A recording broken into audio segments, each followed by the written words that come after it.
Dans cette nouvelle vidéo, je vais essayer de vous partager quelques informations qui peuvent vous permettre de passer d'un community manager simple à un community manager vraiment privilégié sur le marché. Donc, si vous êtes dans le domaine du community management ou que vous voulez être community manager, vous avez suivi une formation, vous avez fait une école pro, ou que vous voulez être community manager sur le marché africain, je crois que cette vidéo est faite pour vous.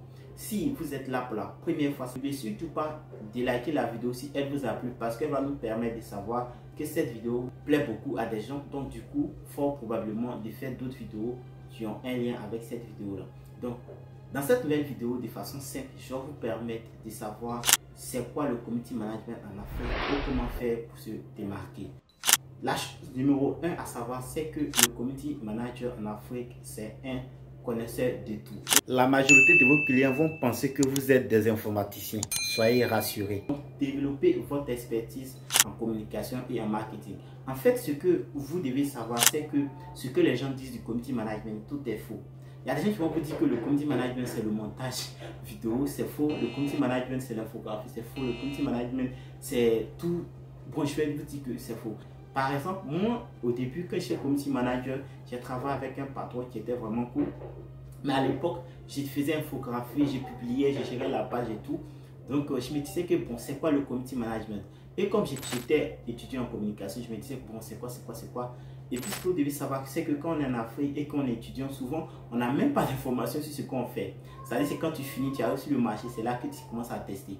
Et moi, je suis allé sur Internet, j'ai vu que dans le domaine du community management, on faisait du montage vidéo, on faisait de l'infographie, on faisait tout ce qui est média, c'est-à-dire des publicités sur Internet, on faisait également de la production audiovisuelle. Donc, je me suis dit, bon, et si je m'informais? Ou est-ce que si je me formais? Et c'est là que j'ai lancé cette chaîne. Vous allez voir qu'il y a des vidéos sur cette chaîne qui n'ont même pas fait 10 vues. Pourquoi? Parce qu'à l'époque, je faisais que des vidéos que je postais sur la chaîne. Pourquoi? Parce que je voulais apprendre le montage vidéo. Après ça, j'ai fait aussi de l'infographie. Donc, si vous voulez vraiment être community manager en Afrique, ce que je vous recommande d'abord, c'est de développer votre expertise en communication et en marketing. Si vous n'avez aucune notion en communication et en marketing et que vous avez suivi des tutoriels 1, 2, que vous avez suivi des vidéos de façon saine ou que vous avez géré la page d'une tante quand il vendait des mèches, vous pensez que vous êtes community manager, je vous assure que c'est une erreur très grave. Ce que je vous recommande vraiment, c'est de développer votre expertise, d'apprendre c'est quoi la communication, d'apprendre comment gérer les conflits sur Internet, d'apprendre comment créer des bonnes vidéos, d'apprendre comment lancer des publicités sur Internet, d'apprendre si possible un peu de tout. Parce que ça va vraiment vous aider à boucler certains clients. Des clients qui sont vraiment compliqués, si vous ne maîtrisez pas une partie, au lieu de vous donner 400 000, ils vont simplement arrêter de travailler avec vous. Ce que vous devez savoir, c'est d'accepter les petits contrats. Dans mon aventure de business en ligne, ce que j'ai remarqué, c'est que si je n'avais pas accepté des petits contrats, je n'allais pas avoir de gros contrats en fait. En fait, il y a des clients qui vont venir au départ, vont venir tester si vous êtes bon ou pas. Ces clients-là, par exemple, peuvent venir, ils vont simplement vous dire, monsieur, tant vous allez simplement faire le visuel et puis publier. On a besoin de 3 publications par semaine. Et puis eux-mêmes vont vous demander ce que vous devez publier, les informations et tout. Ça va vous maintenant d'imaginer et puis créer les contenus. En fait, ce qu'ils vont vous demander, c'est qu'au début, ils vont vous demander des visuels. Après, ils vont vous demander également si on va ajouter des vidéos sur la chaîne, ou bien sur la page, ou bien si on va aller sur TikTok, vous voulez qu'on ajoute combien sur votre argent. Et au fur et à mesure, vous allez voir qu'avec certains clients avec lesquels vous allez démarrer avec 50 000, vous vous retrouvez avec 200 000. Et moi, je vous assure, si vous êtes en freelance et que vous avez 4 clients de 100 000, c'est pas méchant. C'est pas méchant, vous allez pouvoir payer vos abonnements sur les plateformes, que ce soit par exemple Brevo pour les SMS marketing, que ce soit pour les email marketing, que ce soit même pour les publicités, ou même que ce soit pour ChatGPT, bon, les plateformes que vous allez utiliser pour faire des publications programmées et tout et tout. Donc ça va vraiment vous aider à faire tout ça. Mais moi, ce que je vous assure, c'est que si vous ne débutez pas, vous n'allez pas avoir des contrats. En fait, il y a des contrats même qui vont venir avec des contrats de 50 000. Vous allez travailler avec quelqu'un qui va vous donner un contrat de 50 000 qui n'a pas de fonds. C'est-à-dire c'est quelqu'un qui vient à peine de lancer son business. Voilà, qui veut que vous publiez et puis que vous boostez. Mais les publicités, la personne même va gérer. Mais ce qui va passer, c'est que cette personne-là va vous recommander à d'autres personnes. Et je crois qu'au début, si vous n'avez pas de page à faire ou si vous n'avez pas de page à gérer, je crois que c'est bien d'accepter des contrats de 50 000. Il y a des gens qui vont me dire que bon, c'est contre-productif, c'est pas bien, quand on débute, on espère, pourquoi on ne fait pas faire ça. Moi, je vous dis que le parcours est personnel. Et ce que je vous assure, c'est que le parcours, moi, c'est pas l'arrivée qui compte, mais c'est les erreurs qu'on commet en cours de route, ce qu'on va essayer d'apprendre. Si vraiment vous facturez avec un client de 200 000, je vous assure, si vous faites une faute dans une phrase, une forte probabilité de perdre le contrat. Or, si vous avez un contrat de 50 000, je vous assure qu'ils seront moins rigoureux. Et je crois que, bon, souvent, il y a des clients aussi de 50 000 qui sont rigoureux, mais je vous assure que commencer, ça peut vous amener loin. Donc, ce que je vous recommande dans cette deuxième partie, c'est vraiment de commencer avec des petits contrats. Si vous n'avez rien à faire, si vous avez quelque chose à faire, laissez tomber. La troisième chose, je crois que aussi c'est une continuité, c'est d'offrir des prestations spécialisées. Au fait, j'ai vu ça une fois quand j'étais sur la page d'un aîné, je ne dirais pas qu'un aîné, d'un aîné du milieu au fait. Moi, je suis quelqu'un, souvent je peux même vous suivre sans que vous le sachiez, je ne vais pas liker vos posts, mais quand je like, c'est que ça m'a vraiment touché. Au fait, quand je suis arrivé sur sa page, j'ai vu que la personne avait fait des formules, c'est-à-dire formule standard, formule pro, et puis formule premium, quelque chose comme ça. Et par rapport à ça, il y avait des avantages qui étaient liés.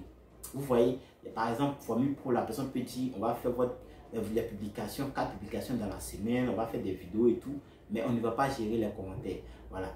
Formule premium, il y a ainsi de suite, on va gérer les commentaires, formule, je sais pas, gold, c'était quoi, on va gérer tout.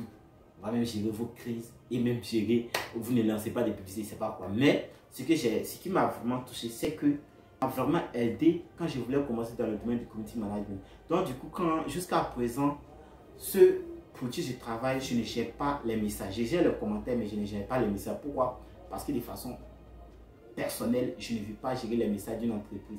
Donc du coup, souvent, quand ils veulent dire, bon, on laisse ça à l'équipe commerciale, c'est l'équipe commerciale qui va gérer. Pour moi, c'est ma décision personnelle. Je ne sais pas si ça va dépendre de l'argent qu'ils vont me donner. Si vous me payez beaucoup, bon, je vais gérer. Si vous ne me payez rien, que je lance des publicités tous les jours, je crois que je ne peux pas gérer puisque j'ai d'autres clients que je dois voir et tout. Donc, je crois que la deuxième ou la troisième chose à faire, c'est d'avoir vraiment des offres qui sont orientées clients. Par rapport aux demandes des clients, vous allez essayer de faire des offres qui sont adaptées à leurs besoins. Par rapport à leur budget également, vous allez essayer de faire des offres qui sont adaptées à leurs besoins. Quand vous êtes un community manager en Afrique et que vous pouvez faire ces choses-là, je suis sûr que vous allez avoir des clients. Au début, c'est très compliqué pour avoir un client. Si vous n'avez pas de profil Facebook, je vous assure, créez-vous un. En Côte d'Ivoire, surtout, c'est Facebook qui casse. En Côte d'Ivoire, si vous êtes connu sur Facebook, je crois bien que c'est le réseau social qui donne de la visibilité. Sur TikTok, bon, je crois que là-bas, ça donne de la visibilité. Mais moi, je crois que les stars de TikTok ne se connaissent qu'entre eux. Voilà, donc je vous assure, c'est pas pour lancer des punchs là. Moi, je crée des contenus sur TikTok, mais c'est pour dire que Facebook aujourd'hui, en Afrique, bien en Côte d'Ivoire en particulier, vraiment c'est un réseau social de ouf. Si tu es reconnu là-bas, ça va te sauver, ça va te donner des contrats, ça va te permettre vraiment de travailler avec des agences, ça va te permettre de travailler avec des personnes de qualité. La chose numéro 4 à savoir, c'est suivre la tendance. Suivre la tendance, il y a des gens qui vont penser que c'est simplement se baser sur le buzz. Non, c'est pas seulement du New York seulement, il y a d'autres choses.